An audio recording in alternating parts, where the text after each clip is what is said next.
அடுத்ததாக நம்முடைய அரசியல் சூப்பர் ஸ்டார் மாணவர்களோடு உரையாட போகிறார்.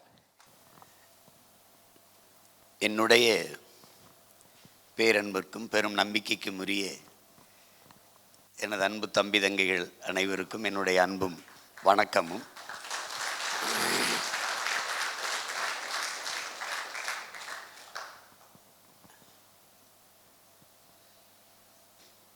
வாழ்வில் எப்பொழுதாவது மகிழ்வான தருணங்கள் வரும் அல்ல சூழல் அமையும்.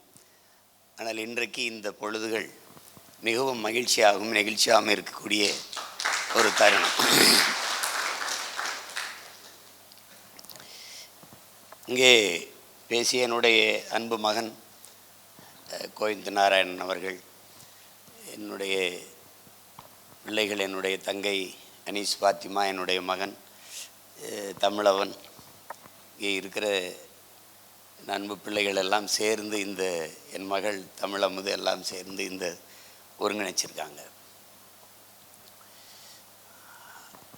இந்த நிகழ்வை நடத்தி கொள்ள நமக்கு அனுமதி கொடுத்த என்னுடைய அன்பு தம்பி கல்லூரியினுடைய தாளாளர் அவர்களுக்கெல்லாம் என்னுடைய அன்பும் நன்றியும். பொதுவாக நம்ம அரசியல் என்பதை எப்படி பார்க்குறோம் அப்படின்னு முதல்ல நம்ம தெரிஞ்சுக்கணும். அரசியலை கற்பிக்காதது கல்வியே இல்லை என்பதுதான் உண்மையிலும் உண்மை.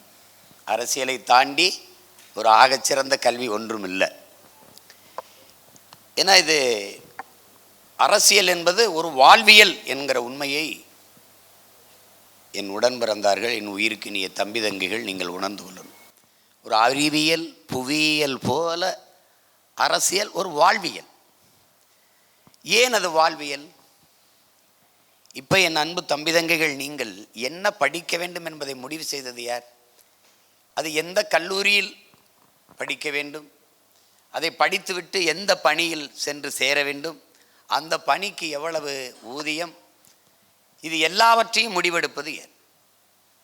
ஒரு மனிதனின் பிறப்பிலிருந்து இறப்பு வரை எல்லாவற்றையும் தீர்மானிப்பது எது? பிறப்பு சான்றிதழிலிருந்து இறப்பு சான்றிதழ் வரை அனைத்தையும் தீர்மானிப்பது அரசு.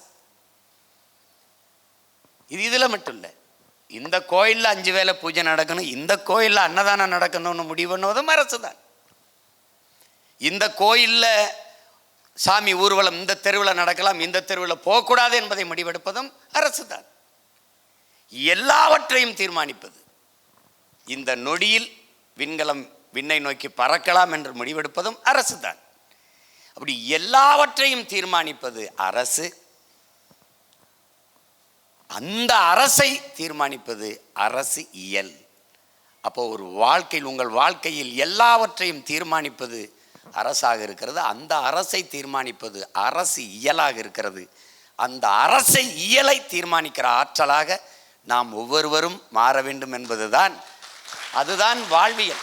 நீங்கள் அரசியல் என்பது இது வேற்றுக்கிரக சொல், அது ஆகாத சொல், அது தீண்டத்தகாதது, அது தீய ஒன்று என்ற எண்ணத்தை என் அருமை உடன் பிறந்தார்கள், என் தம்பி தங்கைகள் கைவிடணும்.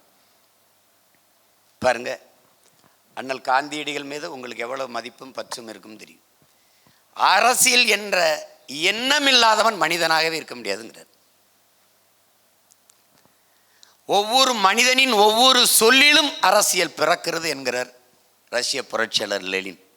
அது எப்படின்னா, ஒவ்வொரு சொல்லிலும் அரசியல் பிறக்கிறது அப்படின்னா, இப்போ நீங்கள் நடந்து போயிட்டு இருக்கும்போது ஒருத்தர் வழியில் நிற்கிறாரு, கொஞ்சம் விலகுங்க நான் செல்லணும்னு சொல்கிறது அரசியல் தான். அது அரசியல் தான்.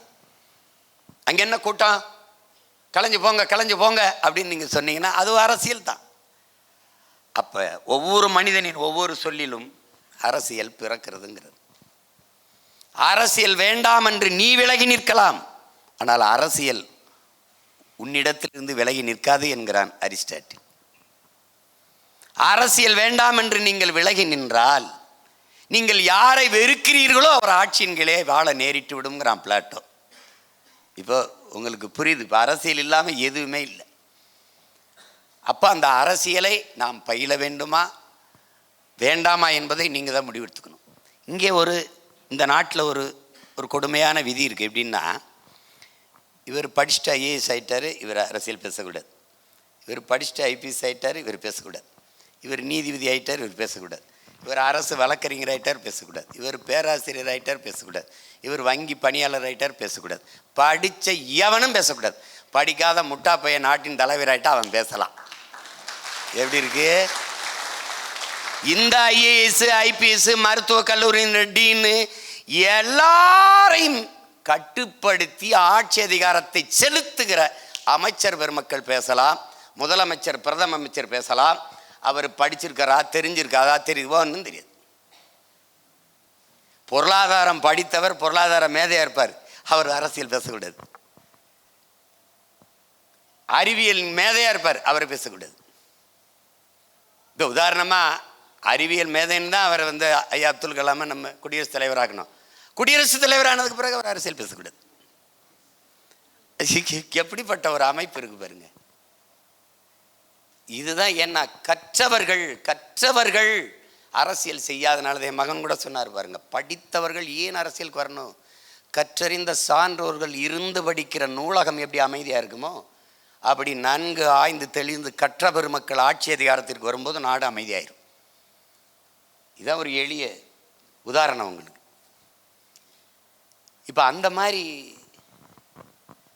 அதுக்கு தான் படித்தவர்கள். வெற்றிடம் என்ற ஒன்றே கிடையாதுங்கிறார் மாசேத்தும். வெற்றிடம்னே ஒன்று கிடையாது. ஏன்னா காற்று அதை நிரப்பிடும். கற்றவர்கள் நீங்கள் நிரப்பலைன்னா கயவர்கள் நிரப்பிடுவாங்க. இந்த நாட்டில் இந்த உலகத்தில் நடக்கிற அநீதிக்கெல்லாம் காரணம் அதை நிகழ்த்துபவனோ செய்பவனோ அல்ல, அதை பார்த்து கொண்டு சகித்து கொண்டு வேடிக்கை பார்த்து நிற்கிறான் பாரு, அவன் தான் காரணங்கிறாரு. யாரு? நெப்போலியன். நீ அநீதி நடக்குது. இப்போ ஒன்று சொல்கிறேன், ஒசூரில் அந்த நீதிமன்ற வளாகத்தில் ஒரு வழக்கறிஞரை ஒருத்தர் வெட்டினார் பாருங்க. அவன் மட்டுமல்ல கொலையாளி, அவன் மட்டுமல்ல குற்றவாளி, சுற்றி நின்று தடுக்காமல் வேடிக்கை பார்த்த அத்தனை பேரும் கொலையாளி தான், குற்றவாளி தான். இதுதான் இங்க. அப்ப இங்க என்ன தேவைப்படுதுன்னா, இந்த எல்லாவற்றையும் சகித்து பொறுத்து தான் இங்கே நாம் எல்லோரும் ஒரு அடிமை நிலையில் உறைஞ்சு போய் நிற்கிறோம். அப்போ இங்கே இந்த அமைப்பு அவ்வளவு சிக்கலை உருவாக்குது. அதனால தான் நம்ம அடிப்படை அமைப்பு அரசியல் மாற்றம் என்ற கோட்பாட்டை முன்வைக்கிறோம். இது என்ன அமைப்புங்கிறாரு, அடிப்படைங்கிறாரு. இப்போ நான் அண்ணன் சொல்கிறத அமைப்பு தப்பாக இருக்குன்னு சொல்கிறேன் தமிழில். ஐயா ரஜினிகாந்த் அதையே சிஸ்டம் ராங்குன்னு சொல்கிறாங்க. என்னென்ன ராங் அப்படின்னா, இப்போ உங்களுக்கு ஒன்று ஒன்றா நான் சொல்கிறேன். இந்த நாடு என்ன நாடு? குடியரசு. ஜனநாயகங்கிறத மக்களின் ஆட்சியை ஏற்றுக்கொண்டிருக்க நாடு குடியரசு. இந்த குடியரசுனா குடிமக்களின் தலைவர் யார்? குடியரசுத் தலைவர். குடியரசுத் தலைவருங்கிறது குடிமக்களால் தேர்வு செய்யப்பட வேண்டுமா வேண்டாமா? குடிமக்களால் தேர்வு செய்யப்படாத ஒருவர் நாட்டின் குடியரசுத் தலைவராக இருக்கார். ஆனால் இது குடியாட்சி. மக்களாட்சியின் தலைவரையே மக்கள் தேர்வு செய்ய முடியாது. இது எப்படி மக்களாட்சி? அப்போ அமைப்பு தப்பாக இருக்கு. என்ன சொல்றது புரியுதா? அமைப்பு தப்பாக இருக்கு. இவர் பாராளுமன்ற உறுப்பினர், ஆனால் இவர் அமைச்சர் இல்லை. பாராளுமன்றத்தில் நின்று வென்றார் தேர்தலில், ஆனால் இவர் அமைச்சர் இல்லை. பாராளுமன்றத்தில் நின்று தோற்றார், ஆனால் அவர் அமைச்சர். எப்படி? மாநிலங்களவை உறுப்பினர், நியமன உறுப்பினர். மக்களால் தேர்வு செய்யப்படாத ஒருவர் மக்களால் தேர்வு செய்யப்பட்டவர்களால் தேர்வு செய்யப்பட்டு அதிகாரத்துக்கு வந்துடுறார். அப்போ எங்கே இருக்கு மக்களாட்சி? எங்கே இருக்கு மக்கள் அதிகாரம்? வெற்றி சொல்லாயிருது. இப்போ உதாரணமாக அண்ணன் சொல்ல பாருங்க, அருண்ஜேட்லி அவர்கள் 1.5 லட்சம் வாக்கில் தோக்குறாங்க. ஏன் அவர் தோக்குறார்? இவர்கிட்ட அதிகாரம் போகக்கூடாதுன்னு மக்கள் முடிவெடுக்கிறான். ஆனால் தோக்கடிக்கிறாங்க மக்கள். ஆனால் அவர் அமைச்சர் ஆகிறார். எவ்வளவு உயர்ந்த உயரத்துக்கு வர்றார்? நிதி அமைச்சர் ஆகிறார். எப்படி ஆகிறார்? மாநிலங்களவை உறுப்பினராக. அவர்கள் வென்று ஆட்சி செய்கிற மாநிலங்களில் பல சட்டமன்ற உறுப்பினர்களின் வாக்கை பெற்று அவர் மாநிலங்களவை உறுப்பினராக வர்றார். அதன் மூலம் அமைச்சராகிறார். அப்படின்னா மக்களுக்கு எங்கே அதிகாரம் இருக்கு? வந்த உடனே பணம் செல்லாதுன்னு ஒரே ராத்திரியில் சொல்லிட்டார். இந்த நாட்டின் உயர்ந்த பதவி எது? பிரதம இல்லை, அது சும்மா கையெழுத்து பதவி. அது நாட்டாமை படத்தில் ஓரத்தில் மிச்சர் தின்ட்டு இருப்பார்ல ஒரு அப்பா. அதுவும் அது அது ஒன்றத்துக்கும் பயன்படாது, அது பயன்படாது. அண்ணன் சொல்கிறது பாரு, இங்கே நாட்டின் பிரதம அமைச்சர் தான் முதன்மையான அமைச்சர், அவருக்கு தான் முழு அதிகாரமும் இருக்குது, இங்கே இருக்குது. இந்த நாட்டை 2 முறை 10 ஆண்டுகள் பிரதமராக இருந்த ஆண்ட பெருமகன் யார்? ஐயா மன்மோகன் சிங். மக்களால் தேர்வு செய்யப்பட்டிருக்காரா? மக்களால் தேர்வு செய்யப்படாத ஒருவர் இந்த நாட்டின் மிக உயர்ந்த பதவிக்கு வர முடியும் என்றால் இது மக்களாட்சியா இல்லையா அப்படிங்கிறத மட்டும் நீ சொல். எப்படி இது மக்களாட்சி? அப்போ என்ன இது இருக்கு? அமைப்பு தப்பா இருக்கு, அமைப்பு தப்பா இருக்கு. இப்போ நாம எப்படின்னு சரி செய்யுது? மக்களால் மக்களை சந்தித்து மக்களின் நன்மதிப்பை பெற்று தேர்தலில் வென்று வருபவர்கள் தான் மக்களுக்கு அதிகாரத்தை செலுத்தணும், மக்களுக்கு அமைச்சராக வரணும். ஆனால் மாநிலங்களவை உறுப்பினராக யாரும் இருக்கலாம், அதை பற்றி எங்களுக்கு பிரச்சனை கிடையாது. சச்சின் டெண்டுல்கர் கூட இருந்தார், ஹேமாலினி இருந்தாங்க, ஐயா அமிதாப் பச்சன், பல பேர் இருந்தாங்க. இப்போ அப்பா இளையராஜா கூட இருக்காங்க. மதிப்புக்காக நம்ம எடுத்து வைக்கிறாங்க, அது தவறில்லை. ஆனால் மந்திரி ஆகக்கூடாது அப்படிங்கிறது விதியை மாற்றணும். அப்போ என்ன மாற்றணும்? அமைப்பு தப்பாக இருக்கு, மாற்று. சரியா? இப்போ இன்னொன்று வரு, ஒருவர் சட்டமன்ற உறுப்பினராக இருக்கிறார், இருக்கும்போதே பாராளுமன்ற உறுப்பினருக்கு போட்டி போடுறாரா இல்லையா? சரி, உனக்கு வேணாம், நம்ம வெளிப்படையாக பேசுவோம், நம்ம அண்ணன் தம்பிகளுக்குள்ள என்ன. ஐயா வசந்தகுமார் நாங்குநேரி எம்எல்ஏ சட்டமன்ற உறுப்பினர், கன்னியாகுமரி பாராளுமன்றத்துக்கு போட்டிடுறார். இங்கே சட்டமன்றம் இருக்கும்போதே அங்கே போட்டிடுறார். இன்னொருவருடைய வாய்ப்பை ஜனநாயகத்தில் அவர் எடுத்துக்கிறார். அந்த கட்சியில் அவரை விட்டு அவர் ஆளே இல்லைன்னா அது பரவாயில்ல. அப்போ இன்னொருத்தர் கிடைக்கிற வாய்ப்பை அவர் எடுத்துக்கிறார். எடுத்துகிட்டு போய் கன்னியாகுமரியில் நின்று வென்றுறார். வென்ற பிறகு என்ன ஆகுது? இந்த பதவியை விலகுறார். விலகும்போது என்ன ஆகுது? இடைத்தேர்தல். இடைத்தேர்தல் வரும்போது என்ன ஆகுது? தேர்தல் மக்கள் மீது திணிக்கப்படுது. நேர விரையும், கால விரையும், பொருள் செலவு யாரோடது? பணச்செலவு மக்களோடது. அந்த பணம் இந்தியா ஒரு ஏழை நாடு, 156 லட்சம் கோடி கடன் வாங்கி பிச்சை எடுத்துக்கிட்டு இருக்கு. இந்த நிலையில் நீ தெண்டமாக ஒருத்தர் கூடிய பதவி ஆசை தானே, அது அப்படித்தானே? அதற்கு நீ தேர்தலை என் மேலே திணிக்கிற. யாரை கேட்டு திணிக்கிற? இந்த அமைப்பு தப்பாக இருக்கா இல்லையா? ஒருத்தர் ஒரு பதவியில் இருக்கும்போது விடியா இதிலே ஏரியா வேற ஆளை நிறுத்தியா, அப்போ தேர்தல் திருப்பி வராதுல்ல. இப்போ வருது. இப்போ அண்ணன் எப்படி சொல்கிற அமைப்பை மாற்றணும் எப்படி சொல்கிறேன்னா, ஐயா நீங்கள் இப்போ இந்த பதவி பெருசுக்கு இங்கே வந்துட்டீங்க, உங்களால் இந்த தேர்தல் திணிக்கப்படுது. அப்போ இதுக்கு 25 கோடி செலவாகுது. இந்த 25 கோடியை கட்டிட்டு நீங்கள் இந்த பதவி பிரமாணம் எடுத்துக்கிறீங்க ஐயா. இதுதான் நாம் சொல்கிற அமைப்பு மாற்றம். அதான் சிறது புரியுதா? விளங்கிருச்சுல? இன்னும் மறுபடியும் ஒரு உதாரணம் சொல்கிறேன். ஒருத்தர் 2 தொகுதியில் போட்டிடுறதை நீ எப்படி எடுத்துக்கிற? டேய், ஒன்று உன் மேலே நம்பிக்கை இல்லையா, இல்லை மக்கள் மேலே நம்பிக்கை இல்லையா? இதை கேள்வி எது சிரிக்கிற? நான் சொல்கிறத கேள்வி. ஆர்மி சகோதரர் ராகுல் காந்தி 2 இதில் போட்டி போட்டார். இப்போ வயநாட்டில் எதுக்கு தேர்தல் வருது? இந்த செலவு யாருது? அப்போ இந்த 2 தொகுதியில் போட்டு ஒன்னையே நம்பு, இல்லைன்னா மக்களை நம்பு. இது தெண்ட செலவு. இந்த அமைப்புகளை மாற்ற சொல்கிறேன், இந்த அமைப்புகளை மாற்றணுங்கிற. இதுதான் அடிப்படை அமைப்பு அரசியல் மாற்றம்ங்கிறான். அதை மாற்றணும் அப்படின்னா மாற்றணுன்றோம். இப்போ அந்த மாதிரி வேலைகளை செய்யணும்னா கட்சி ஆட்சிகளால் முடியாது. எதால் முடியும்? புரட்சி ஒன்றால் தான் புரட்சி போட முடியும். என்ன இந்த புரட்சிங்கிறது இந்த நாட்டில் அவ்வளவு தீண்டத்தகாத சொல்லாயிருச்சு. புரட்சிங்கிறது உலகம் பூரா புரட்சி யார போராட்டம் இல்லைன்னா இவ்வளவு பெரிய மாறுதல்கள் ஏது அண்ணன் சிறம்பாரு, போராடணும், புரட்சி செய்யணும். இல்லை என்றால் போராடு, இல்லை என்றால் நீ ஒரு பலியாடு. கயிற்றால் கட்டப்படுவாய், கழுத்தில் வெட்டப்படுவாய். ஆகவே போராடு. போராட்டம் என்ற ஒன்றில்லை என்றால் பூமியில் இத்தனை மாறுதல்கள் ஏது? ஆகவே போராடு. இதை தவிர வழி கிடையாது. புரட்சின்னா நம்ம சொல்கிறது புரட்சி. சரி நம்ம சொல்கிறோம் ஏதோ புரட்சின்னு ஏதோ பேசிட்டுக்கான. அதனால் அம்பேத்கர் சொல்கிறால, கற்பி புரட்சி செய் ஒன்று சேருங்கிறார். நம்ம தாத்தா கலிய பெருமாள் சொல்கிறார், மக்களை அணிதிரட்டி அரசியல் படுத்தாமல் புரட்சியை முன்னெடுக்க முடியாதுங்கிறது. புரட்சி என்பதெல்லாம் அநீதிக்கு எதிரான போராட்டங்கள். அதுதானே புரட்சி. எப்போது வரும்? பகத்சிங் சராம்பாரு என் மகன் சொன்னான் பாருங்க. ஏன் பகத்சிங்கை நம்ம பேச வேண்டியது இருக்குன்னா, 22 வயதில் ஒரு இளைஞனுக்கு கனவு என்ன வரும்? அவனுக்கு தேச விடுதலைங்கிறது 11 வயதில் வருது. பள்ளிக்கூடத்தில் காணாமல் போயிடுது. ஒரு தங்கச்சி தேடுறா, அழுகிறா, அண்ணன் மேலே அன்பு. அப்பா கூடப்பா எல்லாரும் சொந்தக்காரெல்லாம் பள்ளிக்கூடம் அங்கே இங்கே தெரிஞ்ச உறவினர் வீடு நண்பர்கள்லாம் தேடி தேடி பார்க்குறாங்க, ஆளை காணாமனு. அப்புறம் அடுத்த நாள் வர்றான். அவனாக வர்றா. 2-3 நாள் கழித்து வரும்போது ஒரு கலையம், அந்த கலையத்து மேலே துணியை போட்டு கட்டி வச்சுருக்கான். நம்ம ஊரில் வண்டு கட்டுறதுன்னு சொல்லுவோம், அது கட்டி வச்சுருக்கான். தங்கச்சி அண்ணனை கண்டுபிடி அழுகிறா. அழுதோன்னே எல்லாம் பேசிட்டு பகத்தை பார்த்தோன்னே அவங்களுக்கு ஒரு மகிழ்ச்சி. தனியாக கூட்டிகிட்டு போயிட்டு வா அப்படின்னு திறந்து காட்டுறா. ரத்தம் தோய்ந்து சிவந்த மண் அதுக்குள்ளே இருக்கு, கலையத்துக்குள்ளே. அந்த மண்ணை எடுத்து இப்படி காட்டுறான். அவர் சொல்கிறான், இது எங்கே போயிட்டு வரான்? ஜாலியன் வாலாபாக் படுகொலை நடந்த இடத்துக்கு போயிட்டு வரான். அந்த இடத்துல சிந்திய ரத்தத்தில் கொஞ்சத்தை எடுத்து மண்ணள்ளி இந்த கலையத்தில் கட்டி எடுத்துகிட்டு வரான். அப்போ சொல்கிறான் அந்த கண்ணை வச்சு, நம்ம மக்களை சுட்டு கொண்டு ரத்தம் சிந்த வச்ச வெள்ளைக்காரர்கள் ஒரு நாள் எனக்கு பதில் சொல்லி ஆகணும்னு 11 வயசில் சொல்கிறான். 17 வயசில் ஏதாவது இன்றைக்கினா ஐஸ்கிரீம் வாங்கித்தான் அது வாங்கித்தான்பா. அன்னைக்கு ஏதோ ஒரு பள்ளிக்கூடத்து பையன். அப்போ இருந்து அவனுக்கு கனவு இருக்குது. அவனை மாதிரி உள்ள உறுதி கொண்டவனை நீ பார்க்கவே முடியாது. ஆனால் இந்த பகத்சிங்கை போற்றாது இந்த சமூகம்.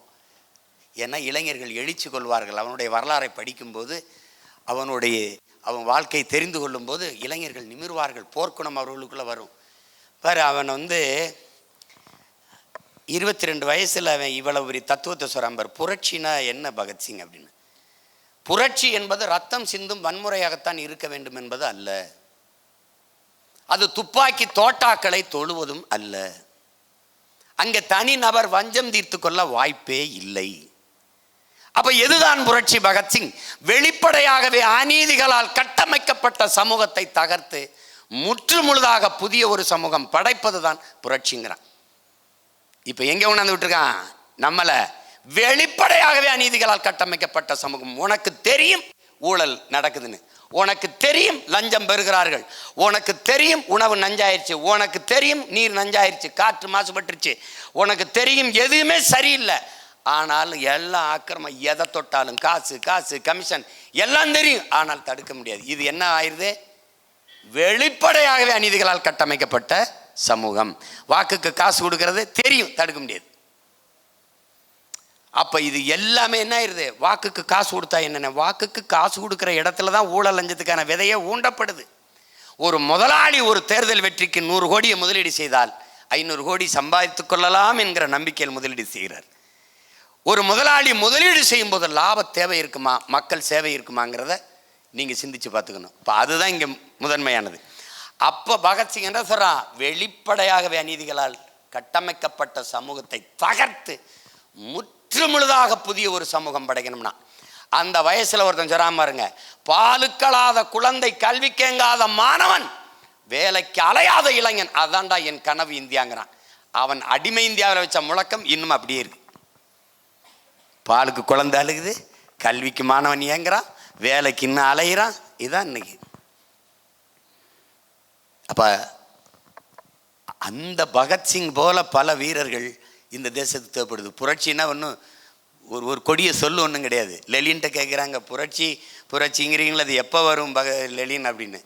இதுவரை வாழ்ந்தது போல இனி வாழவே முடியாது என்கிற நிலை உருவானால் மக்களே புரட்சி செய்து விடுவார்கள். அதற்கு சான்று இலங்கையில் அண்மையில் நடந்தது. பொருளாதார நெருக்கடி வரும்போது ஒரு ஆப்பிள் 1000 ரூபாய்னா புரட்சி வெடிச்சிட்டு உங்களுக்கு நல்லா விளங்கிருச்சு. பங்களாதேஷில் பொருளாதார நெருக்கடி, விலைவாசி உயர்வு, புரட்சி வெடிச்சிட்டு. எப்படி வெடிச்சது? பங்களாதேஷ் பிறக்க காரணமாக இருந்த முஜிபுர் ரஹ்மான் அந்த பங்களாதேஷின் தந்தை சிலையே நொறுக்கி தலையை அப்படி துண்டா வெட்டி வச்சுட்டாங்க இளைஞர்கள். அப்போ புரட்சி ஒன்றுனா எல்லாத்தையும் புரட்டி போடும். நீங்கள் இந்த புரட்சின்னு பெரிய கொடியை சொல்லணும்ல. அநீதியை கண்டு அச்சம் கொள்ளாமல் துணிந்து எதிர்ப்பவன் எவனோ அவனே உண்மையான ஜிகாத்தின் நபிகள் நாயகம் சொல்கிறாங்க. அப்படின்னா உண்மையான புனித போராளி என்ற அர்த்தம். இயேசு என்ன சொல்கிறார்? இறைமகன் அநீதிக்கு எதிரான புரட்சி தீயை பற்ற வைக்கவே நான் இந்த பூமிக்கு வந்தேன்றார். நான் இந்த பூமிக்கு வந்தேங்கிறார். இதுதான். அப்போ புரட்சிங்கிறது ஒரு கொடிய சொல்லு இல்லை, எல்லாம் இதுன்னு. அது புரட்சிங்கிற நீ என்ன நினைக்கிற? அது வரலாற்றின் பக்கங்களை நிறைத்திருக்கிற வார்த்தைகள்னு நம்ம நினைக்கிறோம். இல்லை, நாம் ஒவ்வொருவரும் அன்றாடம் நிகழ்த்தக்கூடிய நிஜம் என்பதை நீங்கள் புரிஞ்சுக்கணும். எப்படின்னு புரட்சி பின்ன இப்போ நான் அண்ணன் வந்து அப்பா ஒரு ஆளுக்கு வேட்டி பேண்ட் செட்டை போட்டிருந்தேன், இதை துவைச்சி செலவு செஞ்சு தேய்ச்சி கொடுத்துருக்கான் பாரு. இந்த செயல் புரட்சி செய்தவன் புரட்சியாளன். ரொம்ப தாடி முடியுமா கேவலமாக இருந்தேன், அதை வெட்டி திருத்தி கொஞ்சம் அழகுபடுத்தி வெளியில் அனுப்புனான் பாரு, செயல் புரட்சி செய்தவன் புரட்சியாளன். நீ மூக்கை பிடிச்சிக்கிட்டு போடுற குப்பையை மூழ்கி எடுத்து ஒருத்தன் சுத்தம் செய்கிறான் பாரு, செயல் புரட்சி செய்கிறவன் புரட்சியாளன். உங்களுக்கு விளங்குன்னு நினைக்கிறேன். நீ வெறுங்காலோட நடந்த கல்லும் முள்ளும் குத்தியது, வெயில் சுட்டது, கால் கொப்பளிச்சது, நடக்கிறதுக்கு செருப்பு தைச்சி தந்தான் ஒருத்தன், செயல் புரட்சி செய்தவன் புரட்சியாளன். இவ்வளவுதான். நீ கடும் பாறையை உடைச்சி நீ நடக்க பயணிக்க பாதை செய்து கொடுத்த செயல் புரட்சி செய்தவன் புரட்சியாளன். அப்படியானால் ஒவ்வொரு நாளும் பல்லாயிரக்கணக்கான புரட்சியாளர்களை நாம் கடந்து போகிறோம். நாம் என்ன சொல்கிறோம்? குறைஞ்சபட்சம் நீ அவனை மதிக்கலைனாலும் பரவாயில்ல, மிதிக்காமையாவது இருங்கிறான். புரட்சினா நீ ஐயோ என்னென்ன புரட்சின்னு, இதெல்லாம் புரட்சி தான். கட்ட வண்டியில் போன நாம் கப்பலில் போகிறோம், புரட்சி. இதெல்லாம் புரட்சி. வேணா அறிவியல் புரட்சின்னு வேணா சொல்லுங்க, விஞ்ஞான வளர்ச்சின்னு வேணா சொல்லிக்க, அப்படிதானே சயின்ஸ் ரெவல்யூஷன் ஏதோ ஒன்று சொல்லிக்க. ஆனால் புரட்சி, இதெல்லாம் தான் புரட்சி. பசியோடு இருக்கிற ஒவ்வொருத்தனுக்கும் உணவளிக்கிற அந்த செயல் புரட்சி செய்கிற ஒவ்வொருத்தனும் அவன் புரட்சியாளன். நீ சேகுவாராட்ட கேட்குறான்ல என்ன அப்படின்னு, ஒருத்தன் பசியோடு இருந்தான், அவனுக்கு சோறு கொடுத்தேன், மனிதாபிமானம்னாங்க, நல்ல மனிதன்னாங்க, மனிதாபிமானம்னாங்க. அப்புறம் இவனுக்கு ஏன் சோறு கிடைக்கலன்னு கேட்டேன், என்னைய புரட்சியாளன்ட்டாங்க, கம்யூனிஸ்ட்ன்ட்டாங்கிறார். இதுதான், இவ்வளவுதான். நீங்கள் அதை வேற்றுக்கிற சொல்ல வேண்டாத சொல்லுன்னு நினச்சி விலகி நிற்க வேண்டிய அவசியம் இல்லை. எளிமையாக அண்ணன் சொல்கிறேன், அரசியல் வேண்டாம் என்பது வானமே இல்லாத பூமியில் நான் வாழப்போகிறேன் என்பது போன்ற ஒரு கருத்து. மனித உடலிலிருந்து உயிரை பிரிப்பதும் மனித வாழ்வில் இருந்த அரசியலை பிரிப்பதும் இரண்டும் ஒன்று தான். இதை நன்கு நீங்கள் விளங்கணும். அதனால் நீங்கள் துணிந்து செய்ய வேண்டியது அரசியல். பாரதி என்ன சொல்கிறான்? பெரும்பாவளன் நம்ம பாட்டன், ஒளிபடைத்த கண்ணினாய், உறுதி கொண்ட நெஞ்சினாய், களிபடைத்த மொழியினாய், கடுமை கொண்ட தோழினாய், தெளிவு பெற்ற மதியினாய், சிறுமை கண்டு பொங்குவாய், எளிமை கண்டு இறங்குவாய், நீ ஏறுபோல் நடையினாய் வா வாங்கிறான். எங்கே கூப்பிடுறான்? உன்னை படிக்கும் போதும் கூப்பிடுறான். இப்போ நாம் சொல்கிறது இதுன்னா, நீ இப்படி பாரு, நம்ம பாட்டன் பாரதி எடுத்துக்க, சாதிகள் இல்லையடி தாத்தா, குல தாழ்ச்சி உயர்ச்சி சொல்லுதல் பாவமடி பாட்டி, ஏன் பாடல? அக்கினி குஞ்சொன்று கண்டேன், ஆங்கோர் காட்டில் ஒரு பொந்திடை வைத்தேன், வெந்து தணிந்தது காடுங்கிறான். ஆங்கோர் காட்டில் ஒரு வேரிடை வைத்தேன், கிளையிடை வைத்தேன் அப்படின்னு ஏன் பாடல? கேள்வி கேட்கணும்ல, ஏன் பாடல? ஆங்கோர் காட்டிலோர் வேரிடை வைத்தேன் அப்படின்னு பாடியிருக்கலாம்ல, ஏன் வேரில் வைக்கல? ஆங்கோர் காட்டிலோர் பொந்திடை வைத்தேன். பொந்து எப்போ வரும்? அந்த மரம் பட்டு ஈத்து ஊத்து போயிருக்க பழமையான மரத்தில் தான் பொந்து வரும். அப்போ என்ன சொல்கிறான்? அந்த பழமையில் தூக்கி கொண்டு வச்சண்டா, வெந்து தனிந்ததரா காடுங்கிறான். புரியுதா? அது மாதிரி அவன் ஏன் இந்த தாத்தா பாட்டிக்கு பாடலை, அப்பா பெரியப்பா சித்தப்பா அம்மாவுக்கு பாடல, பாப்பாக்களுக்கு ஏன் பாடணும்னா, அவன் உள்ளம்தான் எழுதாத வெள்ளைத்தாளாக இருக்குது, நஞ்சு பாயாத நெஞ்சாக இருக்குது. அதான் மாசேத்தங்க சொல்றாருல, எழுதாத வெள்ளைத்தாள்களை எனக்கு தாருங்கள். எல்லோரும் எழுதி எழுதி கிறுக்கி வச்சதில் நான் எவ்வளவு அழகாக எழுதினாலும் அது உங்களுக்கு தெரிய போறதில்லை. எழுதாத வெள்ளைத்தாள்களை தாருங்கள், ஏனென்றால் நான் ஆக சிறந்த ஒன்றை எழுத போறேன். அதனால தான் அண்ணன் என் மகன் சொன்னால, எல்லா வேலைகளையும் விட்டுட்டு உங்களை சந்திக்க காரணம், ஆக சிறந்த ஒன்றை நான் எழுதணும்னு நினைக்கிறேன். அதனால தான் உங்களை சந்திக்கிறேன். பாரதி ஐயா அப்துல் கலாம் சட்டசபை உறுப்பினர்களெல்லாம் கூட்டுங்க நான் பேசணும், பாராளுமன்ற உறுப்பினர்களெல்லாம் கூப்பிடுங்க நான் பேசணும், அமைச்சர்களெல்லாம் கூப்பிடுங்க நான் பேசணும். மாணவர்களிடம், பள்ளி கல்லூரி மாணவர்களிடத்திலே போய் பேசினதற்கு காரணமும் இதுதான். சமூகத்தை மாற்றணும்னா அடுத்த தலைமுறையிலிருந்து அதை ஆரம்பிக்கணும்னு தெரிஞ்சதுனால தான். தெரிஞ்சதுனால தான். இப்போ நம்ம பாட்டேன், நம்ம தாத்தா பட்டுக்கோட்டை கல்யாண சுந்தரத்துக்கு திருடாதே அப்பா திருடாதே திருடாதே தாத்தா திருடாதே பாடல பாருங்க. திருடாதே பாப்பா திருடாதே. அவன் அடுத்த வரைய திருடா அடுத்த வரைய போடாம பாருங்க. வறுமை நிலைக்கு பயந்து விடாதே. அடுத்து போறாம பாருங்க, நம்பிக்கை தான். ஒரு திறமை இருக்கு மறந்து விடாதே, திருடாதே பாப்பா திருடாதே. ஆளும் வளரணும் அறிவும் வளரணும், அதுதாண்டா வளர்ச்சி. அது எப்படி சொல்றாம பாருங்க. உன்னை ஆசையோடு ஈன்றவளுக்கு அதுவே நீ தரும் மகிழ்ச்சி. நாளும் ஒவ்வொரு பாடம் காலம் தரும் பயிற்சி. உன் நரம்போடுதான் பின்னி வளரணும் தன்மான உணர்ச்சி. எப்படி போடுறாம. நாளும் ஒவ்வொரு பாடம் கூறும் காலம் தரும் பயிற்சி. உன் நரம்போடுதான் பின்னி வளரணும் தன்மான உயர்ச்சிங்கிறான். அது அதெல்லாம் ஏன் வந்துச்சு அந்த குழந்தைகளுக்கே சொல்றது ஏன்? அது வேஸ்ட். அது என்ன பேசினாலும் மண்டையில் ஏறாது. இதெல்லாம் ஆகிறதா, இதெல்லாம் போகிறதா? என்னத்தை கண்ணையான்னு ஒருத்தர் இருக்கு. அப்படி நம்ம அப்பா எஸ்சி படத்தில் சட்டம் ஒருத்தரேன்னு நினைக்கிறேன். அதில் வாங்க அவரை போய் அந்த குற்றவாளியை பிடிச்சிட்டு வரும். என்னத்தை பிடிச்சி என்னத்தை கைதி பண்ணி, அதனால தான் அவர் பேர் எண்ணத்தை. எதுக்கு எடுத்தாலும் எண்ணத்தை இது பண்ணி வாங்க சாப்பிடும், எண்ணத்தை சாப்பிட்டு என்ன, அதுக்கு பேர் தான் அவர் எண்ணத்தை கண்ணையா. அது மாதிரி புலம்புறது இருக்குல்ல, அது அது மாதிரி தான் இது. அது இதெல்லாம் ஆகிறதான்னு போயிட்டு இருப்பான். அதான் தள்ளி விட்டுறணும். எப்படின்னா, இப்போ இந்த இளைஞர்கள் எதுக்கு இந்த அடுத்த தலைமுறைன்னா ஊழல் லஞ்சத்தை ஒழிக்க முடியும்னு நீ நினைக்கிறியா? சட்டம் போட்டு திட்டம் போட்டு ஒழிக்க முடியும்னு நினைக்கிறியா? சட்டம் இருக்கா இல்லையா? இருக்கு. லஞ்ச ஒழிப்புத்துறைன்னு ஒன்று இருக்கா இல்லையா? எத்தனை ஈடி எத்தனை ரைடு எல்லாம் வருது. அப்புறம் எப்படி? ஆனால் நீங்கள் தான் சொன்னீங்க பணம் செல்லாதுன்னு அறிவிச்சிட்டா ஊழல் லஞ்சம் ஒழிஞ்சிரும். நீங்கள் சொன்னீங்களா இல்லையா? சொல்லுங்கள், எல்லாம் சொன்னீங்களா இல்லையா? தீவிரவாதம் ஒழிஞ்சிரும் நீங்கள். ஆனால் ஊடுருவிட்டாங்கிறீங்க. இங்கே வாப்பா, ஒன்று செல்லாதுன்னா இதெல்லாம் ஊழல் லஞ்சம்லாம் ஒழிஞ்சிருன்னா அப்புறம் எவனுமே இது பண்ணோம்னா இங்கே அதிகமாக ஓட்டுக்கு காசு கொடுத்துட்டானே, நீ தான் ஒழிஞ்சிரும்னியா இங்கே கொடுத்துட்டாங்கிற என்ன பிரச்சனை? அப்போ இது ஒழிக்க முடியல. எப்போ ஒழிக்க முடியும்? எப்போ முடியும்? எண்ணிலிருந்து வரணும். ஊழல் லஞ்சத்தை திட்டம் போட்ட சட்டம் போட்ட ஒழிக்க முடியாது. ஒவ்வொருவனும் உளமாற உணர்ந்து நான் ஊழல் லஞ்சத்துக்கு எதிரானவன், நான் ஊழல் லஞ்சத்துக்கு எதிரானவன், நான் ஊழல் லஞ்சத்துக்கு எதிரானவன் என்று ஒவ்வொருத்தனும் உணர்ந்து தெளிந்து நிமிர்ந்தால் ஊழல் லஞ்சம் ஒழிஞ்சிடும். இதுதான் இருக்கிற வாய்ப்பு.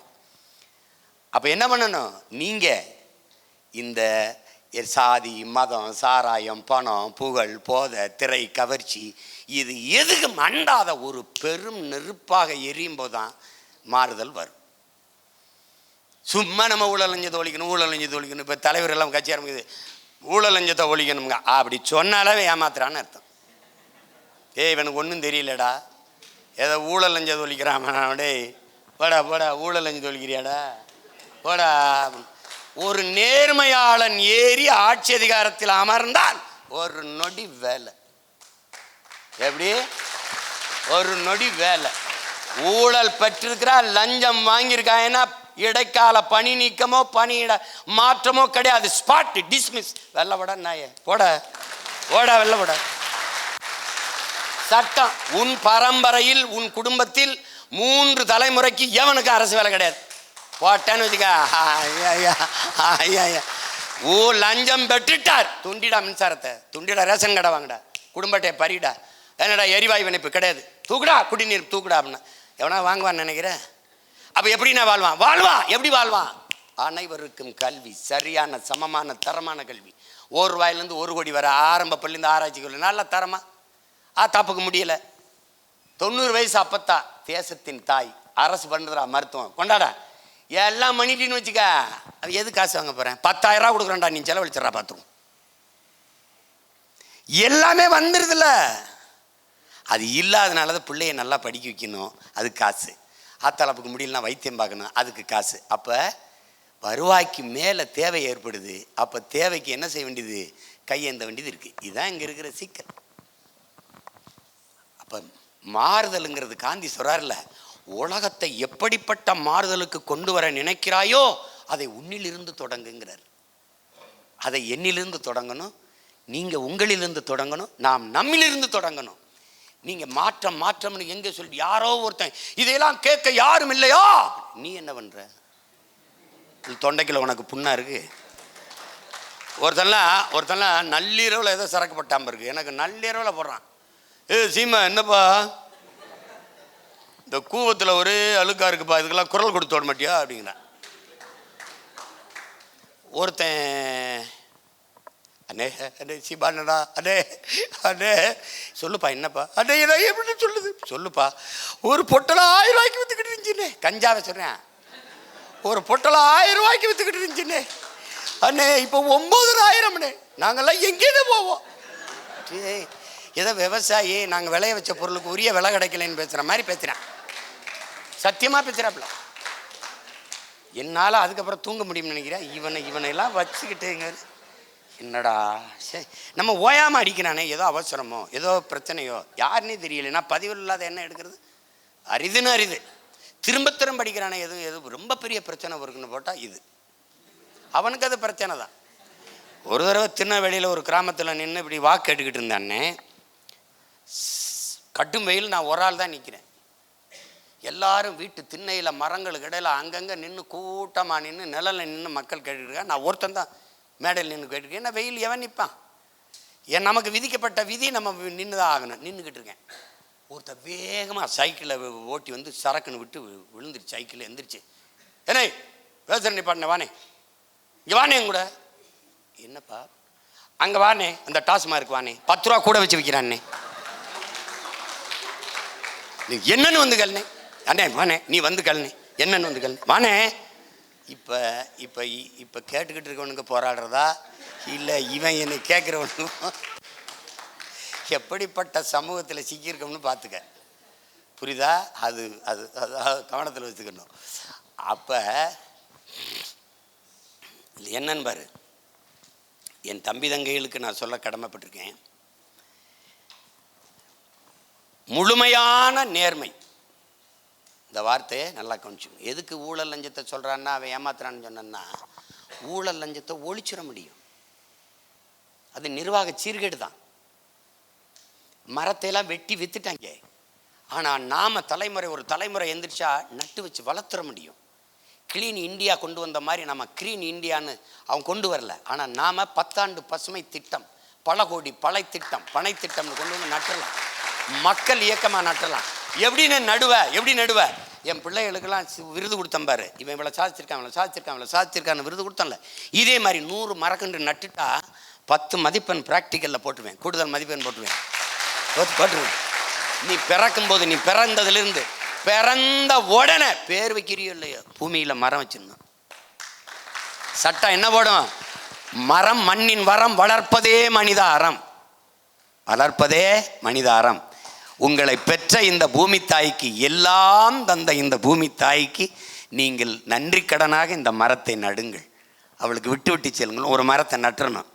அப்போ ஒவ்வொரு வயசுக்கும் ஒவ்வொரு மரக்கன்று நடணும். சட்டம் வந்துடும்.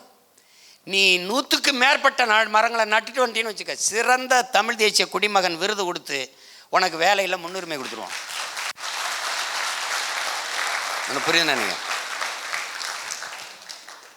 ஒவ்வொரு நாளும் மரக்கன்றுகளை நடணும். அதுக்கு இடம் அரசே கொடுத்துரும். தண்ணி எங்கேன்னு வரணும்?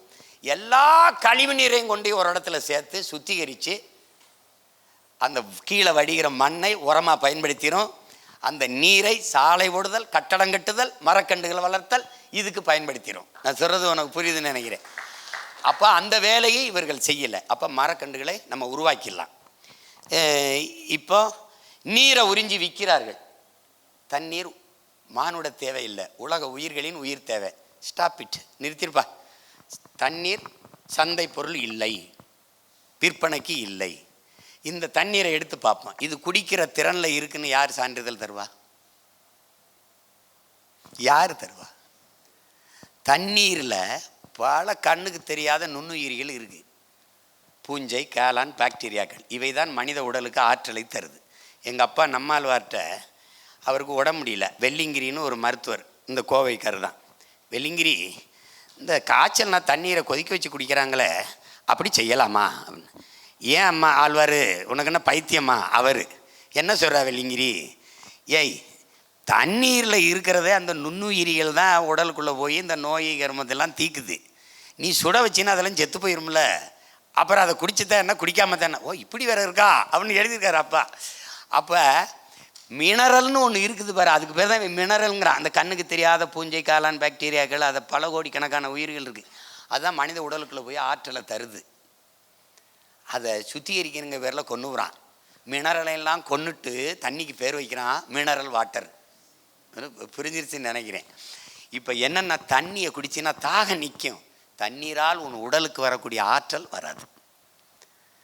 அப்போ அந்த தண்ணி என்ன பண்ணும்? விற்காத, நாமளே விநியோகிச்சிடலாம். நீர் என்ன பண்ணுவ? நீ ஒரு கேள்வி கேள. ஏப்ரல் மே மாதத்தில் நமக்கு கிடைக்காத தண்ணி, நம்ம ஆத்தாளப்பு குடத்தை வச்சுட்டு கிடக்கிறானே வரலையே, இந்த முதலாளிக்கு அழைச்சி பேசுனா 10 கேனு 15 கேனோட அந்த குடுவையோட வீட்டு வாசல் வந்து நிற்கிறானே, யாருக்கும் கிடைக்காத தண்ணி அந்த முதலாளிக்கு எப்படி கிடைக்குது? யாராவது சொல்லு. எவ்வளவு கடும் பஞ்சமாக இருக்கட்டும், தண்ணியே கிடைக்காம இருக்கட்டும், கடை கிடைச்சோன்னா ஒரு 2 அப்பளம் கேன் அனுப்புங்க, எப்படி வருது? புரியுதா? இப்போ நிறுத்திட்டோம். நீர்த்தேக்கங்களை உருவாக்கி நீரை சேமித்து வச்சுட்டு செத்து போகிறோம். ஆனால் இதையெல்லாம் சரி பண்ணிட முடியுதுல்ல. மலையை எப்படி உருவாக்குவ? பதில் இருக்கா? மணலை எப்படி உருவாக்குவ? பதில் இருக்கா? இல்லை. உன்னால் உருவாக்க முடியாத ஒன்றை உனக்கு அளிக்கிற உரிமை யார் கொடுத்தது? உன்ட பதில் இருக்கா? வளங்களை சுரண்டி கொழுப்பதை வளர்ச்சி என்று உனக்கு கற்பித்தவன் எவன்? ஏதாவது பதில் இருக்கா? இல்லை. தாயின் மாறை அறுத்து நீ எப்படி சந்தைப்படுத்தின? உன் தாயின் முளைமாறு போல பூமி தாயின் மலைவார்முங்கிறது நீ ஏன் கற்கலை? அதை கற்பிக்காத அறிவியல் இயற்பியல் உனக்கு எதுக்கு? அதை கற்பிக்காத உயிரியல் உனக்கு எதுக்கு? மலையிலிருந்தானே அருவி வந்தது, அருவியிலிருந்தானே ஆறு வந்தது, ஆறிலிருந்தானே நீர் வந்தது, நீர்லேருந்தானே சோறு வந்தது, சோறுலேருந்தானே வயிறு வந்தது, வயிறுலேருந்தானே உயிர் வந்தது, உயிர்லேருந்தானே வாழ்க்கை வந்ததுங்கிற இந்த சுழற்சியை தெரியாமல் நீ என்னத்துக்கு நீ? அப்போ ஊழல் லஞ்சத்தை ஒழிப்பேன் இதையெல்லாம் பேசாமல், ஊழல் லஞ்சத்தை ஒருத்தன் பேசுகிறான்னு வச்சுக்கேன், ஏமாத்துற நீ. குடுகுடுப்பக்காரங்க தான் நல்ல காலம் பிறக்குது, நல்ல காலம் பிறக்குது, நல்ல காலம் பிறக்குது, நல்ல காலம் பிறக்குது. எவனாவது இப்போ நல்ல காலம் பிறக்குதுன்னு குடுகுடு படித்து பார்த்துருக்கியா? ஏன்னு சொல்லு. இவன் இங்கே ஆட்சி காலத்தில் எவனுக்கு நல்ல காலம் பிறக்காதுன்னு அவனுக்கு தெரியும். அதனால அவன் அடிக்கிறது இல்லை. விவேகானந்தர் சொன்னதை என் அன்பு பிள்ளைகள் இதய சுவற்றில் எழுதி வச்சுக்கணும், மனதில் ஆழமாக பதிவு வச்சுக்கணும். முழுமையான நேர்மை, நேர்மைன்னு சொல்லலாம்ல, நேர்மைன்னு சொல்லலாம்ல. இப்போ இதுக்கு முன்னாடி நம்ம தாத்தா பாடுறான் பாருங்க, உழைக்கிற நோக்கம் உறுதியாயிட்டா, உழைக்கிற நோக்கம் உறுதியாயிட்டா, உழைக்கிற நோக்கம் உறுதியாயிட்டா. இதுதான் அந்த பாட்டில் திருடாதே பாப்பால, உழைக்கிற நோக்கம் உறுதியாயிட்டா, உழைக்கிற நோக்கம் உறுதியாயிட்டா. 2 தடவை போதும். இன்னொரு, உழைக்கிற நோக்கம் உறுதியாயிட்டா, பதுக்குற நோக்கமும் இருக்காது, ஒதுக்குற நோக்கமும் இருக்காது. உழைக்கிற நோக்கம் அவ்வளவு முக்கியமா, அதனால அதை 3 தடவை பாடுறான. இப்போ தூங்காத தம்பி, அதையும் தூங்காத அப்பா, தூங்காத அம்மா அப்படி பாடிருக்கலாம்ல. தூங்காதே தம்பி தூங்காத அந்த பாட்டில், போர்படையினில் தூங்கியவன் வெற்றி இழந்தான் இப்படி சொல்லிட்டு வந்தவன், பள்ளியில் தூங்கியவன் கல்வி இழந்தான். அவ்வளோதானே, பள்ளியில் தூங்கியவன் உயர்கல்வி இழந்தான்னு பாடுறான். அப்போ அந்த கருத்தை வலியுறுத்துறான் பாரு. அது ஏன்னா அது ரொம்ப முக்கியம், அதனால கோடிட்டு காட்டுறேன். அதனால விவேகானந்தர் நேர்மை அப்படின்னு சொல்லலை, முழுமையான நேர்மை. அடுத்த வார்த்தை என்ன பண்றான்? புனிதம். எதையும் எளிதில் வென்று செய்து முடிக்கக்கூடிய ஆற்றல் பெற்ற இளைஞர்கள் 50 பேர் ஒன்றிணைந்தால் போதும், இந்த உலகத்தையே புரட்சிகர மாறுதலுக்கு கொண்டு வந்து விட முடியும். எப்படி சொல்றாரு? 50 பேர் தான் கேட்கிறாரு. 50 பேர் அப்படின்னா உங்க அண்ணன் கையில் எத்தனை லட்சம் பேர் இருக்கீங்க? இப்பவே இந்த அரங்கத்துக்குள்ளே நீங்க 200 பேர் இருக்கீங்க. 50 பேர் இருந்தால் போதும், உலகத்தையே புரட்சிகர மாறுதலுக்கு கொண்டு வந்துட முடியுங்கிறது. பிக்காலி திணிண்டு கிரவுண்டை கொண்டு ஊரை கொண்டு வர முடியாதா? ஒரு நாள் இப்படி உண்மையும் நேர்மையும் துணிவும் கொண்ட இளைஞர்கள் வென்று முடிப்பார்கள்ங்கிறது. எதற்காகவும் உண்மையை விட்டு கொடுத்துறாத. ஆனால் உண்மைக்காக நீ எதையும் விட்டுக் கொடு. ஒருபோதும் எதற்காகவும் நீ உண்மையை விட்டு கொடுத்துறாதேங்கிறார். அவர் சொல்றது கவனி. பசித்திரு. அவர் ஆங்கிலத்தில் சொல்றாரு, நம்ம அதுக்கு வேற பொருள் சொல்றோம். பசித்திரு, அப்புறம் தனித்திரு, விழித்திரு. யாருக்கு சொல்லிக்காரு? எனக்கு. நான் எதுக்கு உங்களுக்கு சொல்கிறேன்? எனக்கு அவர் சொன்னதை நான் உள்வாங்கி என் பிள்ளைகளுக்கு, என் தம்பிதங்களுக்கு நான் சொல்கிறேன். இந்த பசித்திரு, பசித்திருக்கணும். என்ன பசி? வயிற்று பசி இல்லை. சுதந்திர பசி கொண்ட மக்களை சோற்று பசி ஒன்றும் செய்யாதுங்கிறார் எங்கள் தலைவர். வீர சுதந்திரம் வேண்டி நின்றார் வேறொன்று கொள்வார் ஒன்றாம் பாரதி. நம்ம பாட்டேன். சுதந்திரம் வேண்டிட்டா அப்புறம் சோறாவது தண்ணியாவது போடா, அவ்வளோதான். அப்போ பசினா என்ன பசி? அறிவு பசி. ஒரு கனவு, என் தேசம் இப்படி இருக்கணும், ஊழல் லஞ்சம் ஒழியணும், பசி பஞ்சம் ஒழியணும், மது மத போதை ஒழியணும், இந்த அடக்குமுறை ஒடுக்குமுறை ஒழியணும், சாதிய இழிவுகள் தீண்டாமை சாகணும், இப்படின்னு ஒரு பசி இருக்குல்ல, ஒரு கனவு இருக்குல்ல, அந்த கனவு பசி தான் சொல்கிறான். பசித்திரு, தனித்திரு, தனித்துவத்தோடு இரு, தனித்துவத்தோடு இரு. போய் இந்த குப்பைகளோட சேர்ந்துக்கிட்டு அதோட சேர்ந்துக்கிட்டு போகாத. தனித்திரு, விழித்திருங்கிறான். உறக்கத்திலும் விழிப்பு தேவைங்கிறான். விழித்திரு, எச்சரிக்கை உணர்வோடு இரு. விழிப்புணர்வற்ற சமூகத்தில் நடிப்பவனுக்கே முதலிடம் கிடைக்குங்கிறார். அது எப்படின்னா நடிப்பவனுக்கே முதலிடம் கிடைக்கும்? பாரு, நான் சொல்கிறேன் பாரு, சான்று தரேன் பாரு. ஈசாப் நீதி கதையில் ஒன்று, ஒருத்தன் பன்னி மாதிரி கத்துறான், நல்லா கத்துறான், பன்னி மாதிரி கத்துறான், பயங்கரமாக மக்கள் பாராட்டு, காசு குவியுது. ஒரு வேலைக்கும் போகிறதில்ல. தெருவில் வந்து இப்படி துண்டை வரிச்சு பன்னி மாதிரி கத்துவான், காசை போடுவாங்க, எடுத்துகிட்டு போய் சாப்பிட்டு படுத்துருவான். நம்மளை மாதிரி ஒருத்தன் வாரான், என்னடா பன்னி மாதிரி கத்துற? நான் அதை விட பிரமாதமாக பன்னி மாதிரி கத்துவேன்னொடனே இந்த மாதிரி ஒரு மேடையில் போட்டி நடக்குது, எவன் சிறப்பான பன்னி மாதிரி கத்துறான். இப்போ கத்துறோம், 2 பேரும் கத்துறோம், மாறி கத்துறோம். இந்த பழைய முதல்ல இருந்து கத்தி வரான்ல பன்னி மாதிரி, அவனுக்கு தான் கைதட்டு அதிகமாக இருக்குது, பாராட்டு அதிகமாக இருக்குது. அவன் நல்லா கத்துறான், நீ போலின்னு யாரை? நம்மளை. பன்னி மாதிரி கத்துற நம்மளை. இப்போ ஒரு அளவுக்கு தானே பொறுக்க முடியும். கைதட்டு பயங்கரம், அருமையாக கத்துறான், இவன் சரியில்லைன்னு நான் ஆமாடுறேன், நிறுத்துற. ஐயோக்கியப்பில் போய் இங்கே ஒரு கோணி சாக்கு போட்டு உன்னை மூடி வச்சுருக்காப்புல, மூடி வச்சுட்டு இது எடுத்து விட்ற. அப்படி உண்மையிலே ஒரு பன்னி எந்திரிச்சு நீ கத்துது. பாய்த்துக்கார பயிர்களா, இவள் நேரம் கத்துனது நாலடா, இந்த பன்னி தான். போலியான சத்தத்தை கேட்டு உண்மையான பன்னி சத்தத்தை மறந்துட்டியாடா பண்ணிகளா? என்ன அவ எப்படி சொல்றாரு? புரியுதா அவனுக்கு? இப்போ இதுதான் விழிப்புணர்வற்ற சமூகம். இப்போ சார்லி சாப்ளின் மாதிரி வேடம் போடணும். இப்போ என் பிள்ளைகள்லாம் ஆடிச்சுக்கல்ல, அது மாதிரி ஒருத்தன் வந்து நடிக்கிறான், சார்லி சாப்ளின் மாதிரி அருமையாக நடிக்கிறான், அவனுக்கு முதல் பரிசு. இன்னொருத்தன் நடிக்கிறான், அருமையாக நடிக்கிறான், அவனுக்கு 2ஆம் பரிசு. இன்னொருத்தன் நடிக்கிறான், அவன் நல்லா தான் நடித்தான், அருமையாக நடித்தான், அவனுக்கு 3ஆம் பரிசு. இதில் இந்த 3ஆம் பரிசு வாங்கினான் பாரு, அவன் யார் தெரியுதா? அவன் உண்மையிலே சார்லி சாப்ளின். இது இப்போ தான் அவர் எழுதுறாரு இறையன்பா ஐயா கீழே, விழிப்புணர்வற்ற சமூகத்தில் நடிப்பவனுக்கே முதலிடம் கிடைக்குங்கிறாரு. அதனால என்ன செய்யணும்? விழிப்புணர்வோடு இருக்கணும். பசித்து, தனித்து, விழித்து இருந்தால் என்ன வருமா? பசித்திற்கு முதல் எழுத்தது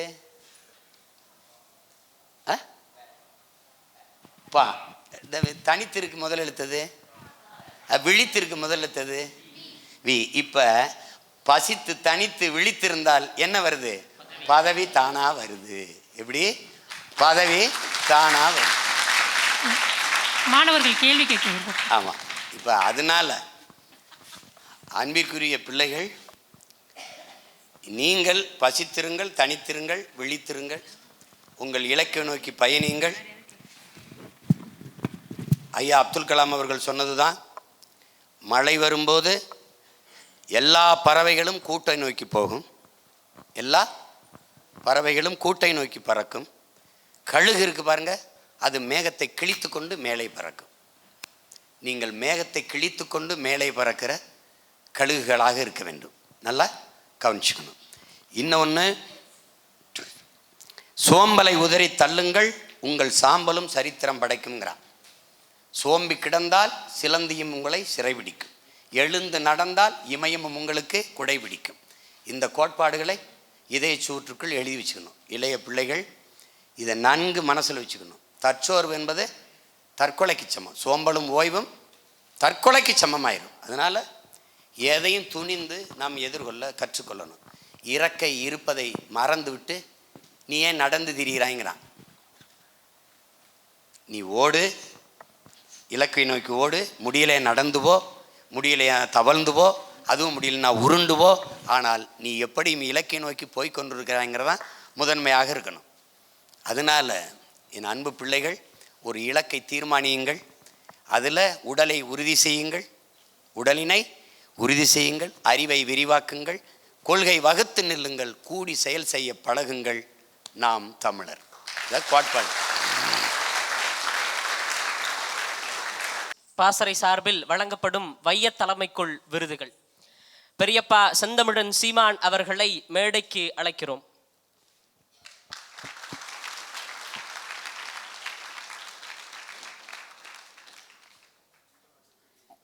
முதல் விருது இளம் பல்திறன் சுடன் விருது. விளையாட்டு, கல்வி, ஆராய்ச்சி, கவிதை, கட்டுரை என தன் திறன் மேம்பாட்டில் உச்சம் தொட்டு 50க்கும் மேற்பட்ட சர்வதேச கருத்தரங்குகளில் பங்கு பெற்று 500க்கும் மேற்பட்ட மாணவர்களுக்கு போட்டித் தேர்வு பயிற்சி ஆசிரியராகவும் விளங்கி பல பள்ளி கல்லூரி மாணவர்களுக்கு இயற்றமிழ் குறித்த விழிப்புணர்வு நடத்தி பன்முக பேராற்றலோடு விளங்கும் இளஞ்சுடர் அருமை சகோதரர் முகமது ஃபாசில் அவர்களுக்கு இளம் பல்திறன் சுடர் விருது வழங்கி சிறப்பிக்கிறது நாம் தமிழர் கட்சி.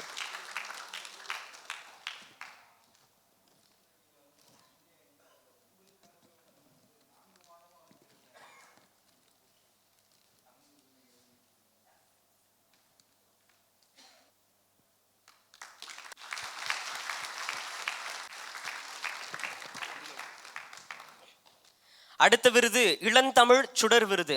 6ஆம் வகுப்பு முதல் தொடங்கி கவிப்பணி, 70க்கும் மேற்பட்ட கவியரங்கம், 50க்கும் மேற்பட்ட மேடை பேச்சுகள், தொல்லியல் பயிற்சி வகுப்புகள், குகை ஓவியங்களை ஆவணப்படுத்துதல், பள்ளி கல்லூரி மாணவர்களுக்கு தொல்லியல் மரபு நடை அழைத்து செல்லுதல் போன்ற 50க்கும் மேற்பட்ட மரங்கள் நட்டு வளர்த்தல் என சூழலியல் சார்ந்தும் தொல்லியல் சார்ந்தும் பல்வேறு விடயங்களை நடத்தும் சமூக பணிகளில் ஈடுபட்டுள்ள அருமை சகோதரி தங்கை மேகா சக்தி பாரதி அவர்களுக்கு இளந்தமிழ் சுடர் விருது வழங்கி சிறப்பிக்கிறது நாம் தமிழர் கட்சி.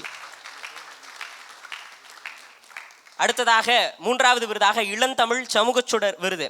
சிறுவயது தொடங்கி சமூகம் சிறந்த களப்பணி புரிந்தவர், பள்ளியிலும் கல்லூரியிலும் தனது சமூக பணிக்காக பல விருதுகள் குவித்தவர், தன் வாழ்நாளில் 1000க்கும் மேற்பட்ட மரக்கன்றுகளையும் பலாயிரம் பணவிதைகளையும் நட்டு பசுமை காத்த மாண்பாளர், 20க்கும் மேற்பட்ட குருதிக்கொடை, 2 தேசிய சமூக விருது, 5 மாநில விருதுகளும் 4 மாவட்ட விருதுகளும் பெற்று இளம் வயதில் சமூகம் காக்க பல சேவைகளை புரிந்த இளஞ்சுடர் அன்பு சகோதரர் கி லெனின் குமார் அவர்களின் சமூக பணியை பாராட்டி இளம் சமூக சுடர் விருது வழங்கி சிறப்பிக்கிறது நாம் தமிழர் கட்சி.